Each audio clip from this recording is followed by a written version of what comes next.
Dans un monde où tout le monde parle, celui qui choisit le silence devient rare et puissant. On nous a appris à tout montrer, tout prouver, tout dire. Chaque réussite devient une publication. Chaque instant de bonheur, une vitrine. Et pourtant, le vrai bonheur n'a pas besoin de spectateurs. Il n'a pas besoin de likes ni d'applaudissements. Il se vit à l'intérieur, en silence, loin du bruit, loin du jugement, loin du besoin de validation. C'est là que commence la sagesse stoïcienne. Les stoïciens ne vivaient pas pour impressionner, mais pour s'élever. Ils ne parlaient pas pour séduire, mais pour comprendre. Ils n'agissaient pas pour être vus, mais pour rester fidèles à leurs principes. Leur grandeur ne tenait pas à leur image, mais à leur paix intérieure. Et cette paix, ils la cultivaient dans le silence. Aujourd'hui, je vais te transmettre 13 habitudes stoïciennes, simples, mais puissantes, qui t'apprendront à savourer ta vie sans faire de bruit, à ne plus courir après les regards, à retrouver ta liberté là où personne ne regarde, à goûter le calme comme un luxe intérieur. Mais avant de commencer, va dans les commentaires et écris cette phrase « Aujourd'hui, je choisis le silence qui apaise ». Ce n'est pas un simple commentaire, c'est un pacte avec toi-même, un rappel que ta paix ne dépend plus du bruit extérieur. Tu es prêt? Alors entre dans le silence et découvre la puissance qu'il renferme.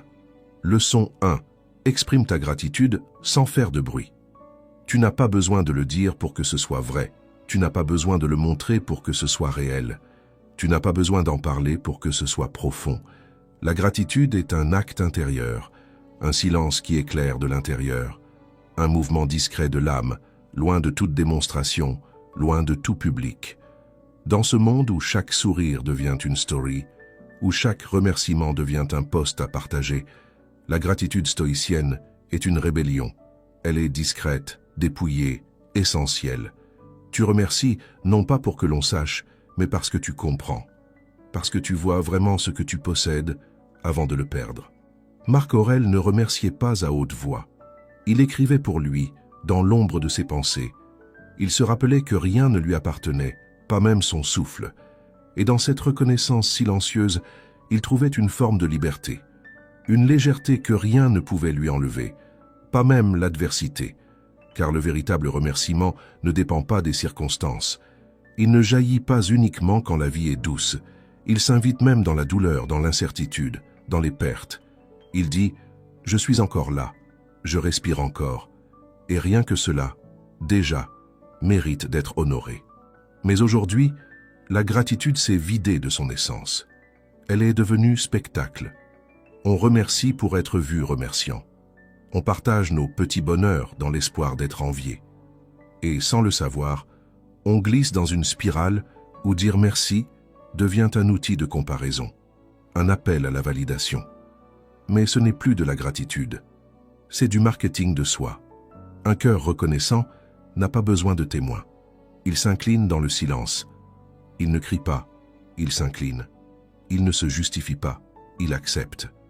Quand tu apprends à remercier pour ce que tu as sans attendre que quelqu'un te voie, tu reprends le contrôle. Tu passes d'une gratitude de vitrine à une gratitude de profondeur. Et tu réalises qu'il y a des trésors dans ta vie que tu n'as jamais regardés. Le souffle dans tes poumons, le regard d'un ami, une tasse chaude entre tes mains, la paix d'un soir sans drame. Tu ne peux pas attendre des miracles pour être reconnaissant. Tu dois apprendre à voir le miracle dans l'ordinaire, car celui qui ne sait pas dire merci pour une simple lumière ne saura jamais reconnaître le soleil. Et tu veux savoir pourquoi le silence rend la gratitude plus puissante? Parce qu'il l'ancre, parce qu'elle devient une offrande intérieure, un rituel intime. Tu ne la dilues plus dans les regards des autres. Tu la concentres dans ton regard sur le monde. Les stoïciens savaient que tout ce que la vie te donne, elle peut le reprendre. Ton corps, ton statut, ton confort, même ceux que tu aimes. Rien n'est à toi. Rien n'est éternel. Et pourtant, tant que c'est là, tu peux dire merci. Même sans mots, même sans preuve. Épictète disait « Ne demande pas que les choses arrivent comme tu le veux. Souhaite qu'elles arrivent comme elles arrivent, et tu seras heureux. » Cette acceptation est en soi une forme de gratitude. Tu ne réclames plus, tu accueilles, tu ne t'impatientes plus, tu t'ouvres. Et cela change tout. Il y a ceux qui vivent pour accumuler, et il y a ceux qui vivent pour ressentir. Les premiers se fatiguent, les seconds s'émerveillent. Toi, choisis de ressentir, choisis de goûter, choisis de dire merci même quand personne ne te regarde. Et si cette idée résonne en toi, va dans les commentaires et écris « Je remercie » en silence. Et cela me suffit.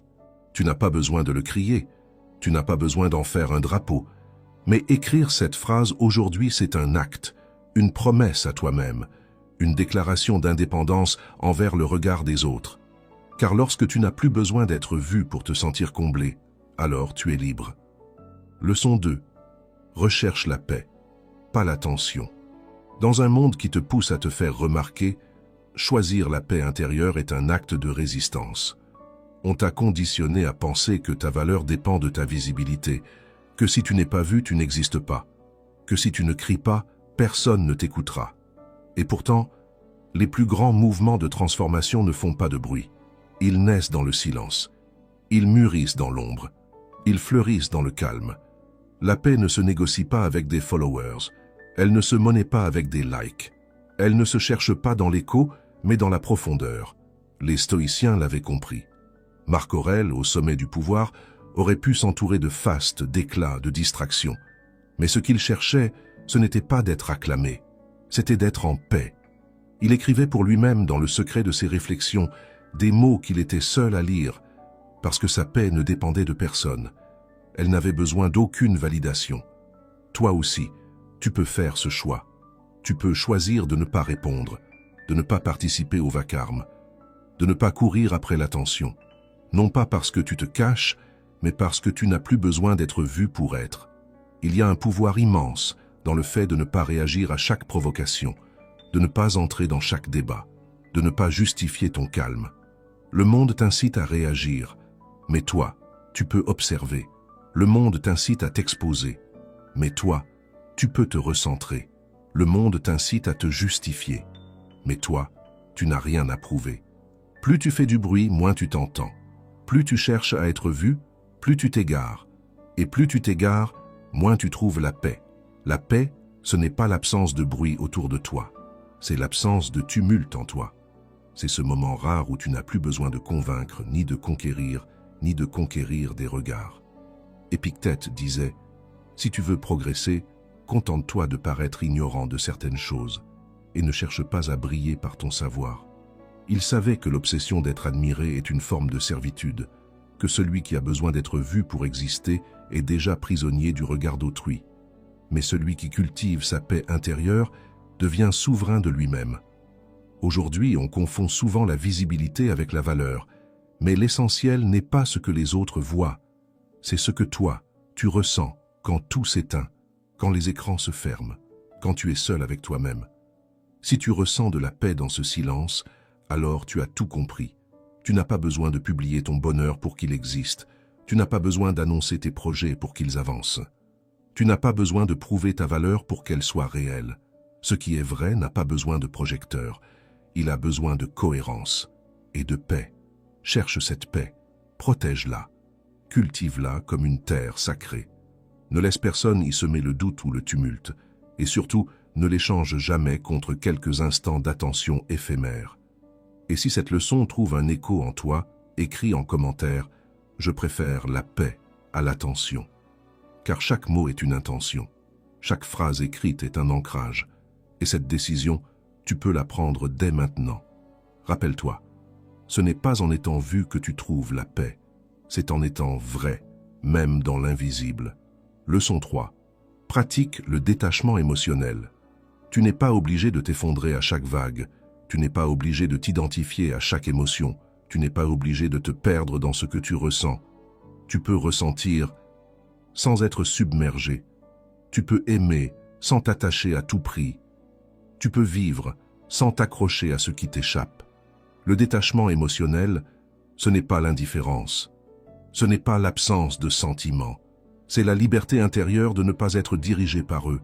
C'est la sagesse de ne pas confondre émotion passagère et vérité permanente. Tu n'es pas ce que tu ressens. Tu es celui qui observe ce que tu ressens. Les stoïciens savaient que la douleur fait partie de la vie, Mais il refusait d'y ajouter la souffrance inutile. Il disait « Ce qui te trouble, ce n'est pas ce qui t'arrive, mais ce que tu en penses. » Et ils avaient raison.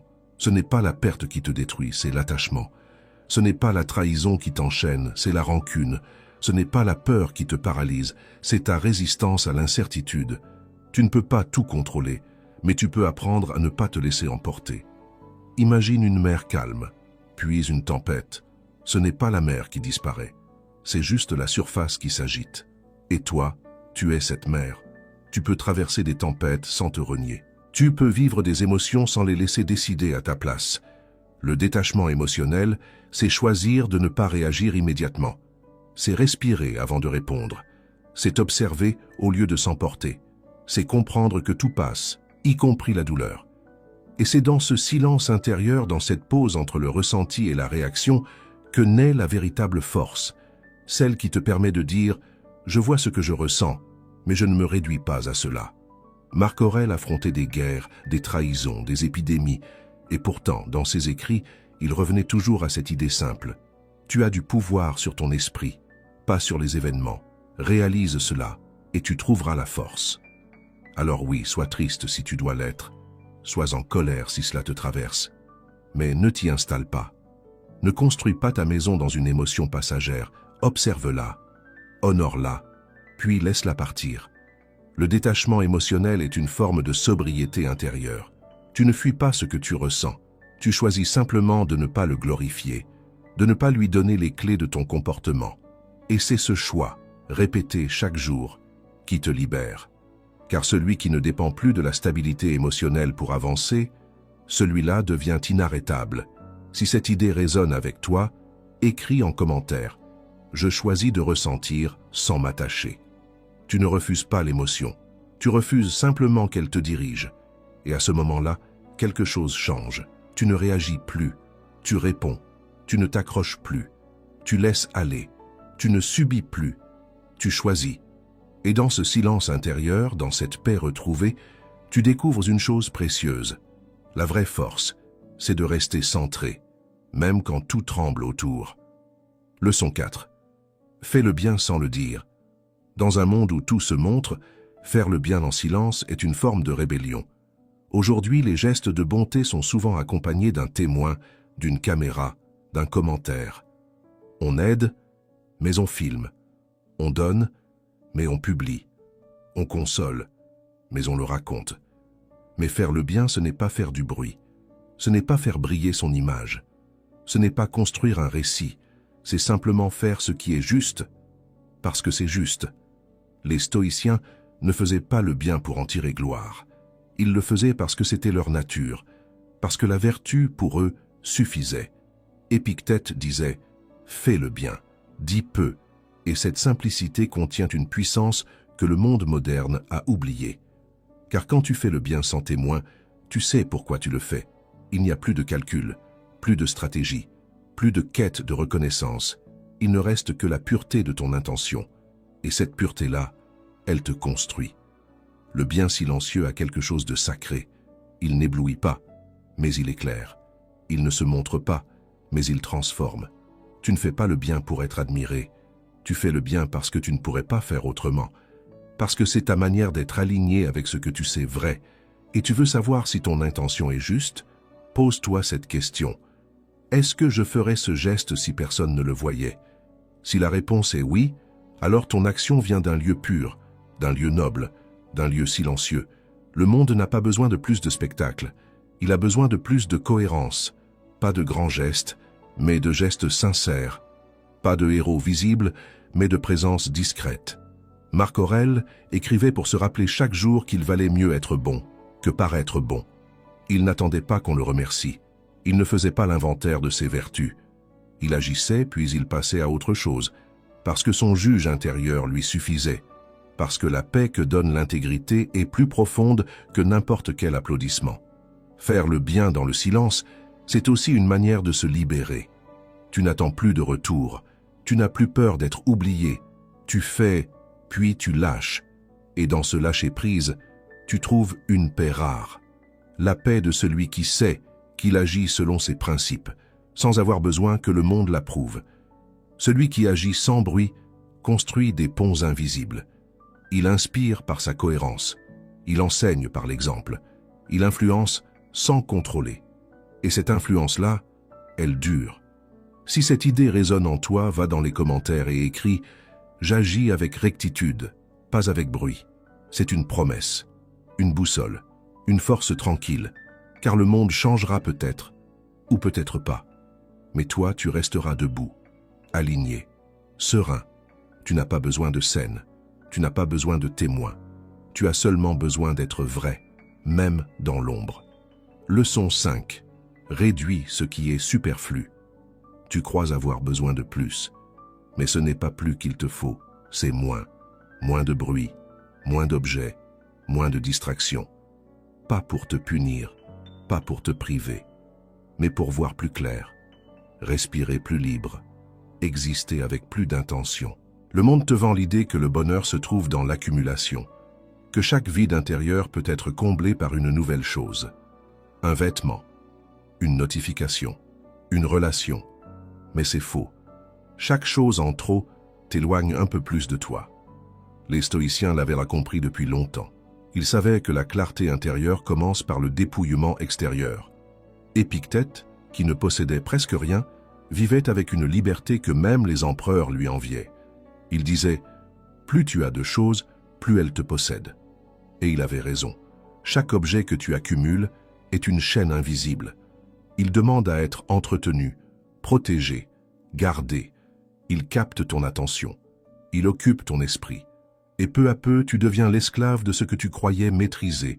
Mais quand tu décides de réduire, quelque chose se passe. Tu fais de la place. À l'intérieur. Tu crées un espace vide, mais vivant. Un silence dans lequel tes vraies priorités peuvent enfin apparaître. Ce n'est pas un hasard si les plus grandes décisions naissent dans les pièces épurées. Ce n'est pas un hasard si les idées claires viennent dans les instants simples.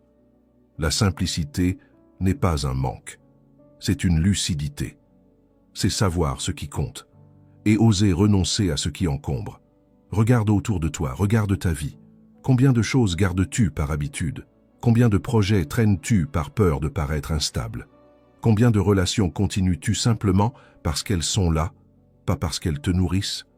Réduire le superflu, ce n'est pas abandonner. C'est choisir. Choisir ce qui a du sens. Choisir ce qui t'élève. Choisir ce qui te ressemble. Marc Aurèle, bien qu'empereur, vivait dans une rigueur que peu comprenaient. Il ne cherchait pas le luxe, mais la clarté. Il disait « Cherche à vivre selon la nature, et la nature ne se perd pas dans le superflu. » Toi aussi, tu peux revenir à l'essentiel. Pas en jetant tout, mais en posant cette question simple devant chaque chose, chaque lien, chaque activité. Est-ce que cela m'approche ou m'éloigne de la paix? Et si la réponse est « je ne sais pas », alors peut-être que tu n'en as pas besoin. Réduire ce que tu possèdes, c'est aussi réduire les voix dans ta tête, c'est sortir du labyrinthe des apparences, c'est choisir une direction, au lieu de courir dans toutes. Et dans ce choix, tu retrouves ton centre, tu marches plus léger, tu penses plus clair, tu vis plus profond. Alors si cette leçon te parle, va dans les commentaires et écris « Je me libère du superflu pour vivre avec intention ». Tu n'as pas besoin de tout garder, tu n'as pas besoin de tout prouver, tu as seulement besoin d'avancer, sans te perdre dans l'inutile, car le silence véritable commence là, quand tu fais taire ce qui ne te parle plus. Leçon 6. Consacre du temps au silence chaque jour. Le silence n'est pas un vide, c'est un refuge, un sanctuaire intérieur que la modernité a presque oublié. On te pousse à répondre vite, à consommer plus, à t'occuper sans cesse. Mais dans cette course, tu t'éloignes de toi. Le silence n'est pas une absence, c'est une présence, celle que tu perds quand tu vis dans le bruit, celle que tu retrouves quand tu t'arrêtes. Enfin, tu crois que tu n'as pas le temps. Mais c'est justement parce que tu ne prends jamais ce temps que tout devient flou, pressé, confus. Tu veux la clarté? Commence par la pause. Les stoïciens ne remplissaient pas chaque minute d'activité. Ils faisaient de la place, du vide. Pas pour ne rien faire, mais pour mieux voir. Marc Aurèle écrivait dans le silence de la nuit, pas pour les autres, pour lui. Il savait que sans ce retour à soi, le pouvoir devient ivresse, et que sans silence, on ne pense plus, on réagit. Toi aussi tu peux retrouver cet espace. Tu n'as pas besoin d'un temple, ni d'un sommet de montagne. Tu as seulement besoin de fermer les yeux, de respirer, de t'écouter. Même 5 minutes par jour peuvent suffire. 5 minutes où tu ne fais rien. Tu ne consultes pas, tu n'expliques pas, tu ne produis pas. Tu es là, entier, présent. Et dans ce silence, des choses remontent. Des pensées que tu repoussais, des douleurs que tu n'osais pas regarder, des intuitions que le bruit avait étouffées. Le silence est inconfortable au début parce qu'il te met face à toi-même. Mais c'est là que commence le vrai travail intérieur. Quand tu n'as plus d'excuses, plus d'échappatoire, plus de distraction. Ce n'est pas la durée qui compte, c'est la sincérité. Un silence profond de 3 minutes vaut mieux qu'1 heure d'inaction bruyante. C'est un acte d'hygiène mentale, une douche pour l'esprit, un soin pour ton être. Et plus tu le pratiques, plus tu le désires, non comme un luxe, mais comme une nécessité. Épictète disait, si tu veux être libre, commence par être maître de ton attention. Mais comment veux-tu maîtriser ton attention si elle est constamment sollicitée, dispersée, absorbée par l'extérieur? Tu dois la ramener à toi. Et cela commence par le silence. Tu n'as pas besoin de techniques compliquées. Tu n'as pas besoin de te justifier. Tu as juste besoin d'être là, entièrement là, même dans l'inconfort, même dans le vide. Et tu verras que ce vide n'est pas vide. Il est plein de vérité, plein de direction, plein de ce que tu ne pouvais plus entendre. Si cette idée résonne en toi, va dans les commentaires et écris « Mon silence est sacré ». C'est une déclaration, un rappel, une boussole dans le tumulte. Le silence n'est pas une absence de vie, c'est une manière de vivre autrement, plus lentement, plus profondément, plus librement. Leçon 7. Médite sans le montrer. Méditer, ce n'est pas s'afficher, ce n'est pas devenir une image sur les réseaux, ce n'est pas poser ni réciter des phrases toutes faites, ce n'est pas une performance. C'est un retour à toi, un face-à-face sans témoin, sans filtre, sans décor. Mais aujourd'hui, même la méditation est devenue un spectacle. Des postures parfaites, des photos léchées, des légendes spirituelles. On médite pour être vu méditant. Et dans cette mise en scène, on perd ce qui compte. La profondeur. La méditation stoïcienne n'a rien à voir avec le paraître. Elle est brute, austère, dépouillée. Elle est silencieuse, solitaire, rigoureuse. Elle ne cherche pas l'esthétique, elle cherche la vérité. Marc Aurèle méditait chaque nuit par l'écriture, pas pour convaincre, pas pour enseigner, pour ne pas se perdre. Ses pensées, il les couchait sur le papier pour se rappeler l'essentiel, pour garder les pieds sur terre, malgré les couronnes et les victoires, pour ne pas céder aux passions, malgré les tentations du pouvoir. Il ne signait pas ses phrases avec fierté, il les écrivait comme on nettoie un miroir, non pour les autres, mais pour y voir plus clair en soi. C'est ça, la vraie méditation. Un miroir intérieur, pas toujours flatteur, mais toujours fidèle. Tu veux méditer? Alors assieds-toi, en silence. Pas besoin de posture spéciale, pas besoin de musique douce. Reste là, avec toi, avec ce que tu es, avec ce que tu évites. Et regarde ce que ta pensée te raconte. Observe le bruit mental, les jugements, les peurs, les histoires. Ne cherche pas à les arrêter, ne cherche pas à t'en libérer de force. Regarde-les passer, comme des nuages, et reste là, présent. Parce que c'est ça, méditer. Être présent au chaos, sans le fuir. Être témoin de soi, sans intervenir. Rester, au lieu de réagir. Ce n'est pas confortable, ce n'est pas glorieux, ce n'est pas instantanément apaisant, mais c'est nécessaire. Parce qu'il n'y a pas de transformation sans confrontation. Et la méditation, c'est ça, la confrontation douce mais implacable avec toi-même. Chaque jour, tu affrontes le monde. Mais combien de fois affrontes-tu tes pensées? Combien de fois regardes-tu en face ce que tu ressens vraiment? Combien de fois te poses-tu cette simple question? Qu'est-ce qui vit en moi en ce moment? Si tu ne prends pas ce temps, tu risques de vivre sur pilote automatique, d'agir par réflexe, de parler par défense, de choisir par peur et de regretter ensuite ce que tu n'as pas vu venir. La méditation stoïcienne te propose un autre chemin, pas celui du contrôle absolu, mais celui de la lucidité. Elle t'invite à voir, à ressentir, à comprendre, sans te perdre dans le flot des impulsions. Elle ne te rend pas invulnérable, elle te rend attentif, elle ne te promet pas la paix instantanée, elle t'offre un espace pour la construire. Et ce travail, ce chemin, tu n'as pas besoin de l'exhiber, tu n'as pas besoin d'en parler, tu n'as pas besoin de publier que tu le fais, car chaque minute de silence que tu vis te façonne, te nettoie, t'aligne. Et ce changement, un jour, se verra. Pas parce que tu l'as annoncé, mais parce que tu réagiras différemment. Tu parleras moins vite, tu jugeras moins fort, tu comprendras plus profondément, tu agiras avec plus de calme. Le silence intérieur crée une force extérieure, discrète mais perceptible, invisible mais indiscutable. C'est pour ça que les plus grands sages parlent peu, parce qu'ils ont appris à écouter, parce qu'ils ne sont plus esclaves du besoin de briller, parce qu'ils n'ont plus peur de ne pas être entendus. Et toi aussi tu peux devenir ce genre de personne, pas en méditant pour impressionner, mais en méditant pour te rencontrer. Tu n'as pas besoin de 1000 techniques, tu as juste besoin de revenir à toi chaque jour, un moment, sans téléphone, sans justification, sans public. Et plus tu pratiques, plus tu vois clair, plus tu ressens ce qui compte, plus tu laisses partir ce qui t'encombre. Parce que le silence que tu construis devient un filtre. Il écarte ce qui est superficiel. Il fait émerger ce qui est vrai. Il te donne accès à toi-même. Et dans ce toi-même, il y a une stabilité, une paix que rien ni personne ne peut voler. Pas parce que le monde est calme, mais parce que toi tu as appris à l'être dans le tumulte. Épictète disait, ce n'est pas en paraissant philosophe qu'on le devient, mais en vivant en philosophe. Et méditer, c'est ça. Ce n'est pas une image. C'est une vie intérieure. C'est un mode d'être.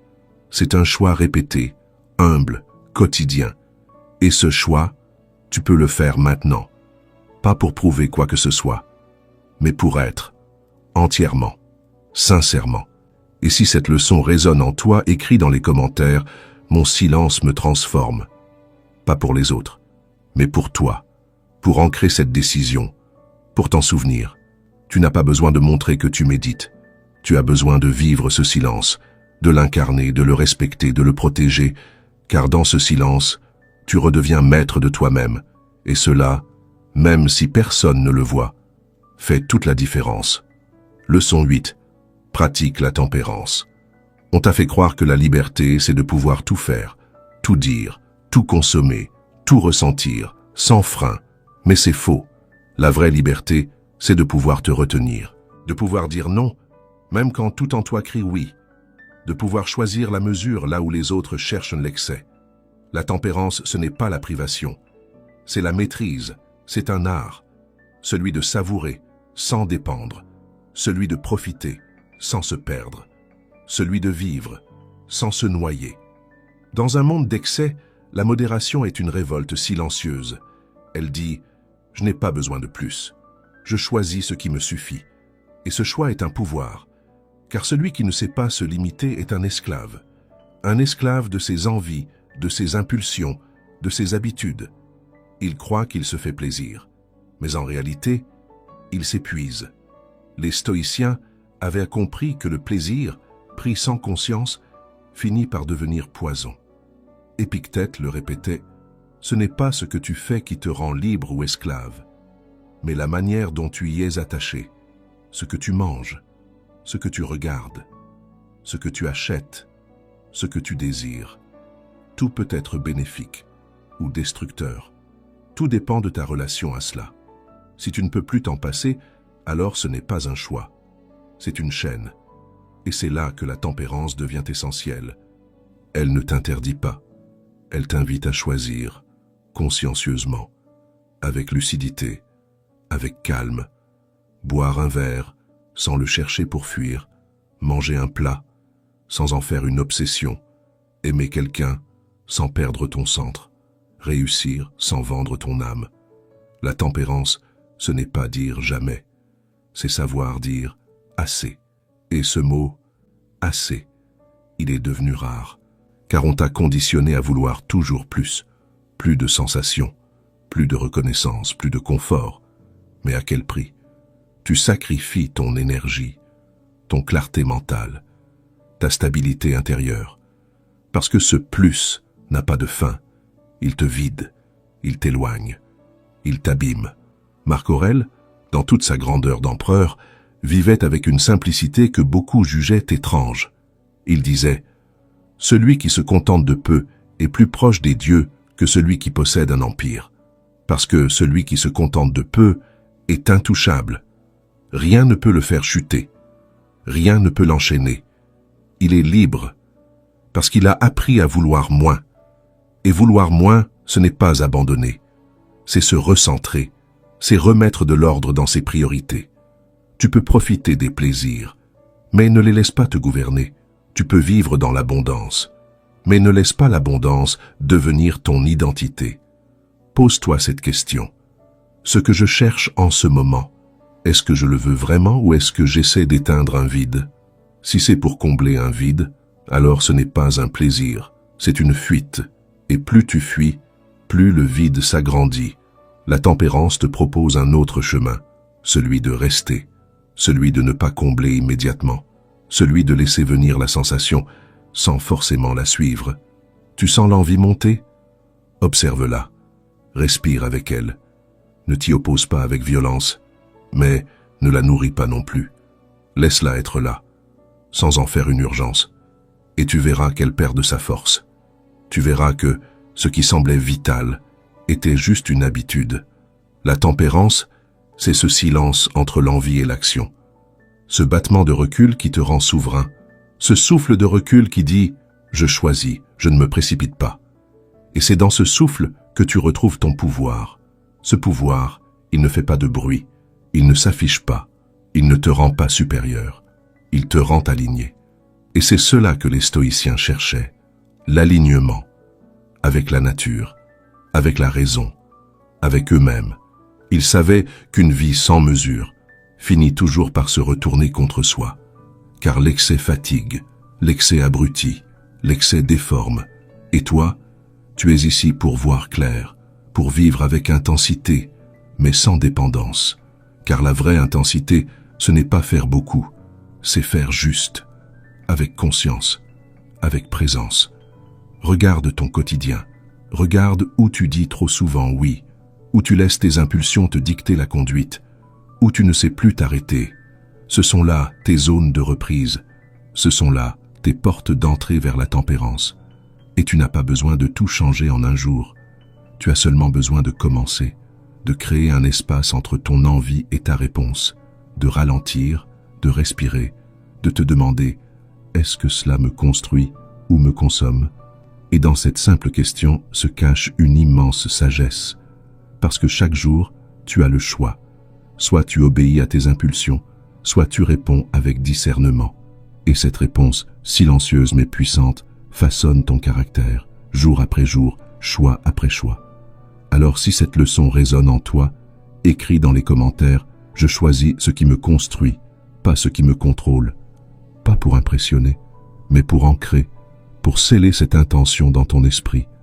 Parce que la tempérance n'est pas une contrainte, c'est une forme de respect envers ton énergie, envers ton attention, envers ton humanité. Elle te rappelle que tu n'es pas ici pour te perdre dans le trop, mais pour t'élever dans l'essentiel. Et cet essentiel ne crie pas, il ne brille pas, mais il éclaire, en silence. Leçon 9. Observe sans intervenir. Tout ne mérite pas une réaction, tout ne mérite pas une réponse, tout ne mérite pas ton énergie, mais on t'a conditionné autrement. On t'a appris à commenter tout ce que tu vois, à donner ton avis, à t'indigner, à corriger, à te mêler. Tu penses que ton silence est une faiblesse? Tu crois qu'en ne disant rien, tu laisses gagner l'erreur. Tu confonds présence avec intervention. Mais il existe une autre forme de force, plus rare, plus subtile, plus noble, celle de savoir observer, sans intervenir. Ce n'est pas de l'indifférence, c'est de la sagesse. C'est la maîtrise de soi dans un monde ivre de réactions. Les stoïciens étaient les maîtres de cette posture. Ils savaient que le vrai pouvoir ne se prouve pas dans le bruit.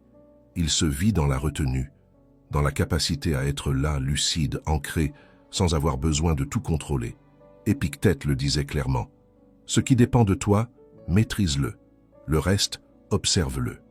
Il ne disait pas « change-le », ni « commente-le », mais « observe-le ».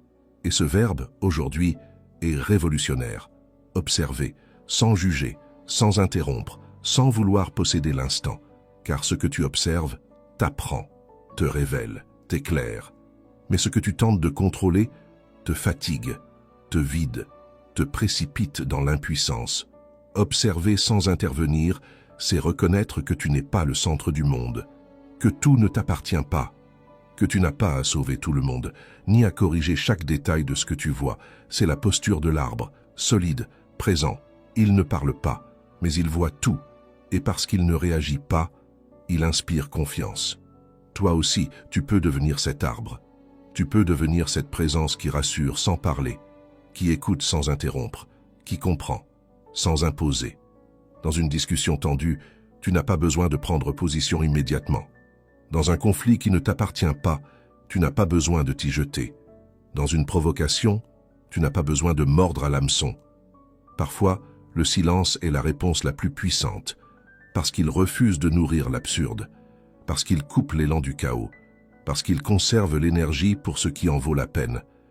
La personne sage ne fuit pas le monde, elle choisit simplement où elle met son regard, et surtout, ce qu'elle laisse entrer. Observer, c'est un entraînement. Cela demande de résister à l'ego, de ne pas chercher à avoir raison, de ne pas vouloir corriger tout ce qui dérange ton idée de l'ordre. Tu regardes, tu comprends, tu laisses être. Et dans ce simple acte, tu désarmes bien des tensions. Marc Aurèle écrivait « Choisis de ne pas être blessé, et tu ne le seras pas ». Ce n'est pas du déni, c'est une souveraineté intérieure. Tu ne peux pas contrôler les autres, leurs mots, leurs choix, leur ignorance, leur agitation, mais tu peux choisir de ne pas y ajouter ta propre confusion. Regarde comme le monde est bruyant. Regarde comme chacun veut corriger, intervenir, imposer, démontrer. Mais à la fin, que reste-t-il? Du vide, du chaos et une fatigue qui s'installe. Toi, tu peux faire autrement. Tu peux choisir de voir sans absorber, d'entendre sans réagir, d'être présent sans être impliqué. Ce détachement ne fait pas de toi quelqu'un de froid. Il fait de toi quelqu'un de lucide. Car tout ce que tu touches émotionnellement te touche aussi. Et parfois, garder la distance, c'est se préserver. Tu n'as pas besoin de répondre à tout. Tu n'as pas besoin de te justifier. Tu n'as pas besoin de défendre ton point de vue chaque fois qu'on le contredit. Le monde ne te demande pas d'être un arbitre. Il te demande d'être un être humain, aligné. Et parfois, cet alignement passe par l'observation calme. La tempête fait rage autour de toi, soit le calme. L'injustice apparaît, soit la clarté. L'agitation monte, soit la retenue. Tu n'as rien à prouver. Rien à gagner à te perdre dans chaque détail. Ce qui doit être dit, tu le diras. Au bon moment, avec la bonne énergie. Et surtout, quand ce sera vraiment utile. Car parfois, en intervenant trop tôt, tu empêches la leçon de mûrir. Tu coupes le processus. Tu soulages ton ego, mais tu bloques l'évolution de l'autre. L'observateur patient permet aux choses de se dévoiler d'elles-mêmes. Et ça, c'est un art.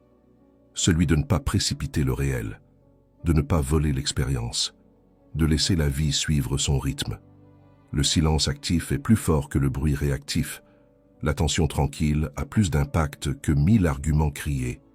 Et cette posture, tu peux l'adopter aujourd'hui. Tu peux choisir d'être cette personne qu'on respecte sans qu'elle n'élève la voix.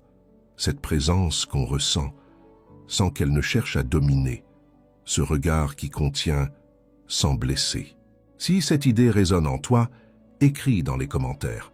J'observe avec calme, je n'agis que si c'est juste. Ce n'est pas une faiblesse, c'est une sagesse.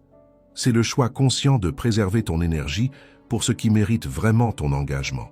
Ce n'est pas de l'inaction, c'est une action différée, choisie, mesurée. Une maturité. Car tu n'es pas ici pour tout contrôler.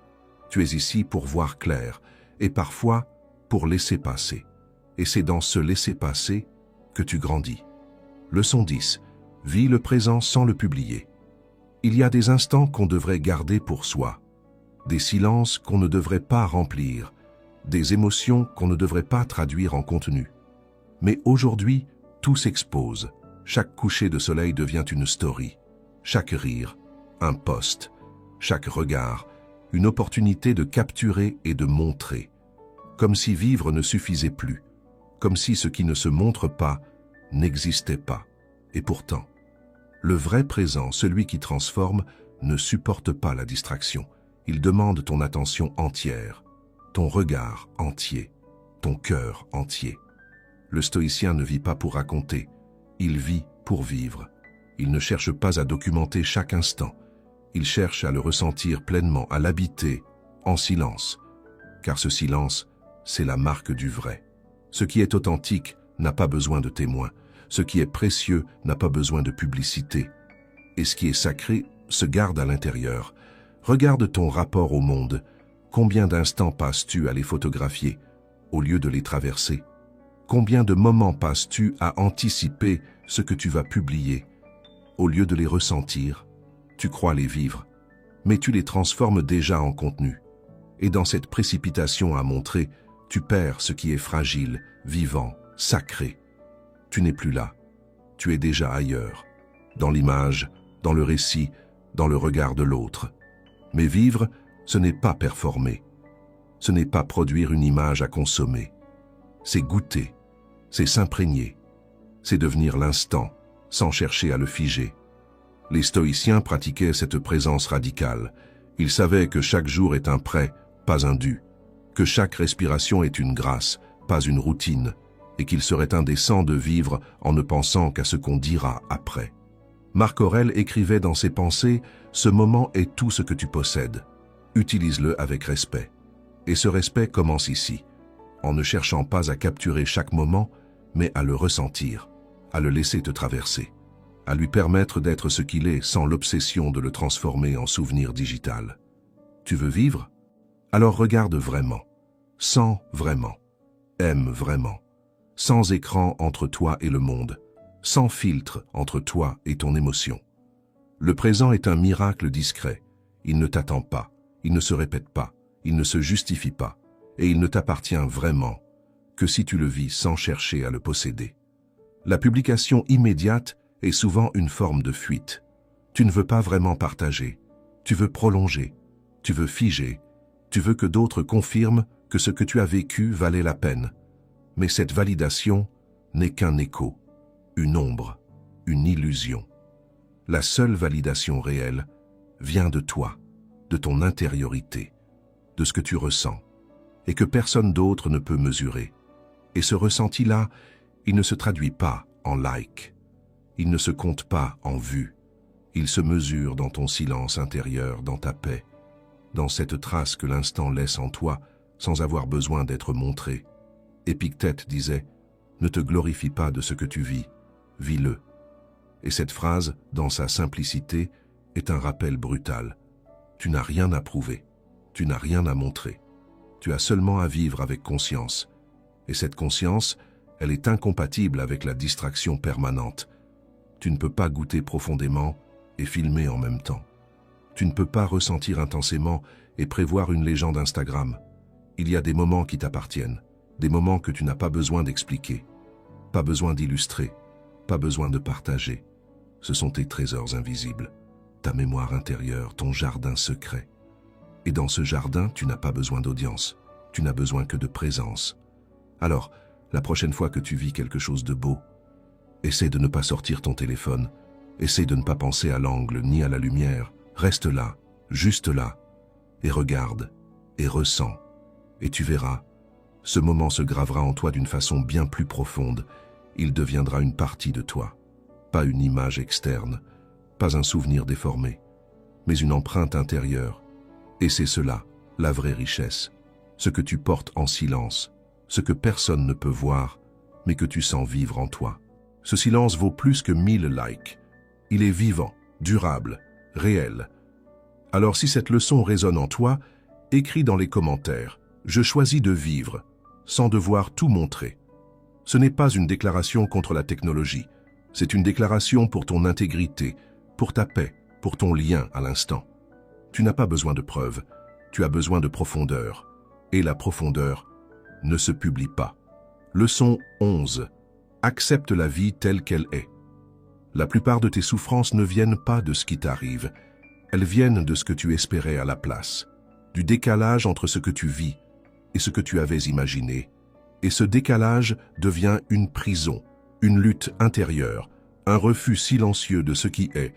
Mais la vie n'écoute pas tes plans, elle suit son propre chemin, parfois doux, parfois brutal, parfois incompréhensible. Et tu as deux choix, te débattre ou t'aligner. Les stoïciens ont choisi l'alignement, pas la passivité, pas la résignation, mais une acceptation lucide, active, noble. Marc Aurèle écrivait « Aime ce qui t'arrive, car c'est écrit pour toi ». Il ne disait pas « approuve tout », il disait « aime », c'est-à-dire « embrasse », « accueille », « intègre ». C'est là que commence la vraie paix, pas dans la maîtrise du monde, mais dans l'accueil profond de ce qui échappe à ton contrôle. Et tu sais ce qui est beau dans cette posture? Elle ne t'enlève rien, au contraire, elle te rend tout. Elle te rend ta liberté intérieure, ta capacité d'agir sans colère, ta force de traverser l'adversité avec dignité. Parce que ce que tu refuses te blesse, mais ce que tu acceptes te transforme. Regarde autour de toi, combien de personnes souffrent, non pas parce que la vie est dure, mais parce qu'elles n'acceptent pas qu'elle le soit parfois. On veut que tout ait du sens, tout le temps. On veut que les choses soient justes, prévisibles, douces. Mais ce n'est pas la nature de la vie. Elle est mouvement, elle est cycle, elle est lumière et obscurité, don et perte, élévation et chute. Et celui qui l'accepte avance, celui qui la nie se fige. Épictète disait « Ne demande pas que les choses arrivent comme tu le veux, souhaite qu'elles arrivent comme elles arrivent ». Il ne parlait pas d'abandonner tes désirs, mais d'arrêter de confondre tes désirs avec des droits. Tu peux vouloir, tu peux agir. Mais une fois que l'événement est là, il est là. Et lutter contre l'inévitable, c'est souffrir deux fois. Tu crois que refuser la douleur la rendra plus supportable. Mais c'est l'inverse. C'est l'acceptation qui la rend traversable. Accepter, ce n'est pas approuver. Ce n'est pas aimer ce qui fait mal. C'est cesser de multiplier cette douleur en y ajoutant de la résistance. Une déception, si tu l'acceptes, devient une leçon. Un échec, si tu l'acceptes, devient une redirection. Une perte, si tu l'acceptes, devient une ouverture. Tout ce que tu refuses t'enferme. Tout ce que tu acceptes t'élargit. Mais pour cela, il faut du courage. Le courage d'arrêter de jouer à Dieu, le courage de dire « Je ne comprends pas tout, mais je fais confiance ». Confiance en quoi? En la vie, en le destin, en toi, peu importe. Ce qui compte, c'est cette posture intérieure qui dit « Je ne suis pas ici pour tout contrôler, je suis ici pour traverser ». Et traverser, c'est déjà beaucoup. C'est une victoire silencieuse, c'est une sagesse profonde. Regarde les moments où tu as le plus souffert. Ce n'est pas toujours à cause de ce qui s'est passé, mais parce que tu disais en boucle « ça ne devrait pas arriver, pas comme ça, pas à moi, pas maintenant ». Et cette phrase, tu peux la transformer. Tu peux dire « c'est là, et je vais faire avec ». Pas parce que tu es faible, mais parce que tu es lucide, parce que tu sais que la vie ne se pliera pas à ton confort, mais qu'elle peut te révéler à toi-même si tu la regardes en face. Et quand tu fais cela, tu redeviens calme, tu redeviens fluide, tu redeviens vivant. Tu cesses de te battre contre des murs et tu apprends à construire avec ce que tu as, même si ce n'était pas prévu, même si ce n'était pas idéal, même si ce n'était pas juste. Parce que la vie n'est pas là pour être idéale, elle est là pour être vécue, et tu ne pourras la vivre qu'en arrêtant de la juger. Alors oui, pleure si tu dois pleurer, crie si tu dois crier, mais ensuite, accepte. Accepte que la douleur fait partie du chemin, que les autres ne seront pas toujours à la hauteur, que tout ce que tu construis est fragile, et que malgré cela, ça vaut la peine de continuer. La force ne consiste pas à tout contrôler, mais à rester debout, même quand tout change. Et cette force-là, elle ne se crie pas, elle ne se montre pas. Elle se vit en silence, dans l'intime de ton cœur. Si cette leçon résonne avec toi, écris dans les commentaires « J'accepte la vie et je choisis la paix ». Tu ne dis pas que tout est parfait, tu dis que tout est réel et que tu es prêt à vivre avec, sans illusion, sans fuite, sans faux espoir. Accepter la vie telle qu'elle est, c'est honorer ta propre humanité. C'est faire la paix avec le chaos, c'est t'asseoir dans le présent, même quand il est inconfortable.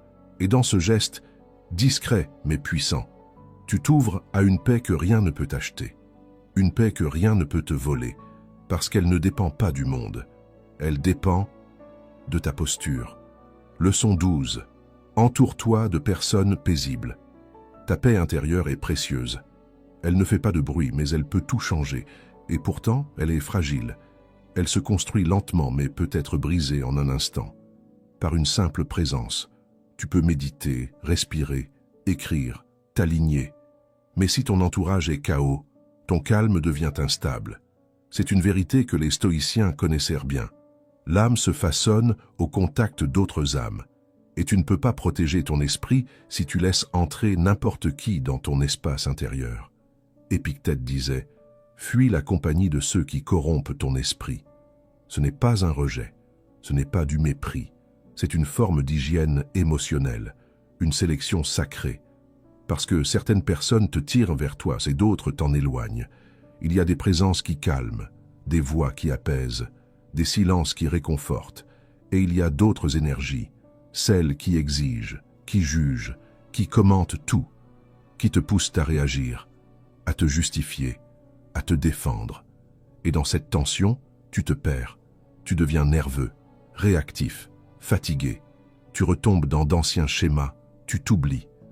Parce qu'aucun calme intérieur ne peut survivre longtemps dans une tempête permanente. La paix, ce n'est pas une bulle que tu peux garder intacte dans le vacarme. C'est un état d'être qui a besoin d'un environnement juste, d'une respiration partagée, d'une sobriété relationnelle. Tu n'as pas besoin de 100 amis, tu as besoin de quelques présences vraies, sereines, stables, simples, des gens qui ne te surchargent pas, qui ne t'utilisent pas, qui ne t'invitent pas constamment au bruit, au jugement, au paraître, des gens avec qui tu peux ne rien dire, et que ce silence ne soit pas gênant, mais doux, habité, parce que le silence partagé est le vrai test d'une connexion profonde. Quand tu peux rester assis près de quelqu'un sans chercher à combler le vide, tu sais que cette personne ne te vide pas. Les stoïciens comprenaient que la vertu est contagieuse, mais le vice aussi, et que ton entourage influence non seulement ton humeur, mais ton jugement. Tu veux vivre en paix? Entoure-toi de gens paisibles, pas parfaits, pas spectaculaires, pas impressionnants, juste, vrais, juste ancrés, juste humbles, des gens qui ne parlent pas toujours, mais qui écoutent vraiment. Des gens qui ne prétendent pas tout savoir, mais qui cherchent à comprendre. Des gens qui n'ont pas besoin de s'imposer, parce qu'ils sont présents. Et si tu n'en trouves pas tout de suite, sois ce genre de personne. Sois la paix que tu cherches chez l'autre, et tu verras que la vie mettra sur ton chemin ceux qui vibrent de la même manière. Mais sois aussi clair avec tes limites. Certaines présences ne peuvent plus avoir accès à ton espace, pas parce qu'elles sont mauvaises, mais parce que toi, tu changes. Tu n'as plus l'énergie de justifier ta sérénité. Tu n'as plus l'envie de te défendre pour avoir besoin de solitude. Tu n'as plus la force d'absorber les tempêtes des autres. Et tu n'as pas à le faire. Protéger ton calme n'est pas un luxe, c'est une responsabilité. Envers toi, envers ta santé mentale, envers ta clarté. Marc Aurèle comparait l'âme à une citadelle intérieure, une forteresse que l'on doit garder pure. Et dans cette citadelle, il n'invitait que ceux qui honoraient le silence, la réflexion, la vertu. Fais pareil. Sois gardien de ton sanctuaire. Choisis avec soin, pas par peur, mais par lucidité. Et rappelle-toi, tu n'as pas besoin de multiplier les liens, tu as besoin d'élever la qualité de tes liens. Moins de bruit, plus de sens, moins de gens, plus de paix. Si cette leçon résonne en toi, écris dans les commentaires « Je protège ma paix en choisissant qui m'entoure ». Tu n'as rien à prouver. Tu n'as pas à sauver tout le monde. Tu as à te respecter. Et parfois, se respecter, c'est dire non. C'est prendre de la distance. C'est t'entourer de calme. Parce qu'il n'y a pas de tranquillité durable sans un environnement qui l'autorise. Et la paix, la vraie, commence toujours par ceux que tu laisses entrer. Leçon 13. Travaille sur toi, pas sur ton image. Aujourd'hui, on confond transformation et présentation. On pense que changer, c'est montrer qu'on change, qu'évoluer, c'est publier, qu'avancer, c'est documenter chaque pas. Mais le vrai travail ne fait pas de bruit. Il ne cherche pas la lumière. Il se fait dans l'ombre, dans le silence, dans le secret des heures solitaires. Tu veux vraiment changer? Commence par arrêter de vouloir en donner l'apparence. Les stoïciens ne parlaient pas pour paraître sages, ils vivaient avec discipline, pour le devenir. Ils ne cherchaient pas à convaincre, ils cherchaient à se corriger. Marc Aurèle, empereur, n'écrivait pas ses réflexions pour les autres. Il les écrivait pour ne pas se perdre, pour ne pas se laisser emporter par le pouvoir, la colère, l'illusion. Il savait que l'image ne suffit pas, qu'elle peut être belle, mais vide, brillante, mais fragile. L'image, c'est ce que les autres voient. Toi, tu vis avec ce qu'ils ne voient pas. Tes pensées, tes habitudes, tes contradictions, tes incohérences. Et c'est là que tout se joue. Pas dans ce que tu affiches, mais dans ce que tu pratiques quand personne ne regarde. Tu peux porter le masque du calme et être en guerre intérieure. Tu peux prêcher la vérité et vivre dans le mensonge silencieux. Tu peux inspirer les autres et t'abandonner à toi-même. Mais tu ne peux pas tricher avec toi. Pas longtemps. Parce qu'à la fin de la journée, quand tout s'éteint, il reste le miroir. Et ce miroir ne reflète pas ton image. Il reflète ta vie. Travaille sur toi, sur ce qui ne se voit pas, sur ce qui ne s'explique pas en légende, sur ce qui prend du temps, de l'effort, du courage. Sois patient, sois cohérent, sois discret. Le changement vrai ne cherche pas l'approbation. Il cherche la vérité. Et la vérité est souvent inconfortable. Elle demande de voir ce que tu caches, de reconnaître ce que tu fuis, de corriger ce que tu répètes.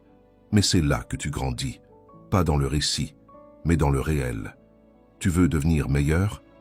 Alors cesse d'investir dans ton reflet. Investis dans ton intériorité. Pose-toi cette question simple. Ce que je fais aujourd'hui, est-ce que ça me transforme ou est-ce que ça me met en scène? Si la réponse te dérange, alors il y a du travail à faire. Et ce travail, personne ne peut le faire à ta place. Tu peux lire des livres, écouter des vidéos, citer des philosophes. Mais si tu ne changes pas ce que tu fais dans l'intimité, alors tu ne changes pas vraiment. Le développement personnel n'est pas une marque. C'est un chemin, parfois lent, parfois flou, souvent solitaire.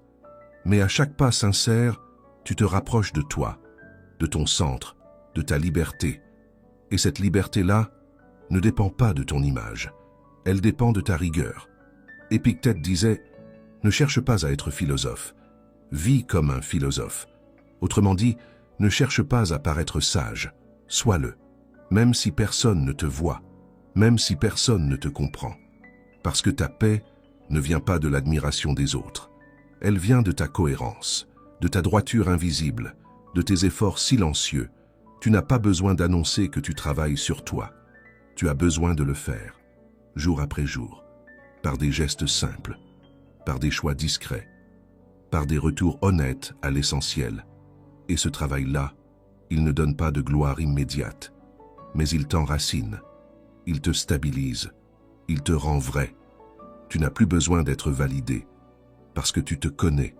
Tu n'as plus besoin de plaire, parce que tu t'alignes.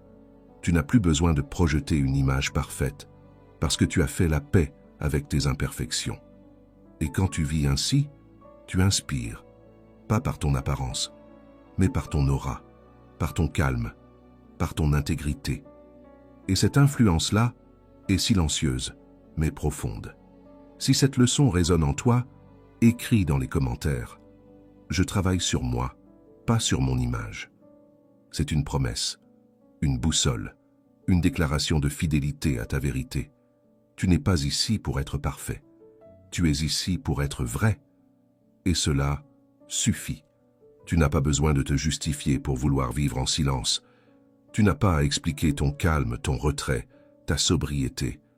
Le monde moderne célèbre le bruit, l'exposition, la frénésie. Mais toi, tu as choisi une autre voie, une voie plus lente, plus profonde, plus vraie. Tu n'es pas devenu froid, tu es devenu sélectif. Tu n'as pas perdu ta lumière.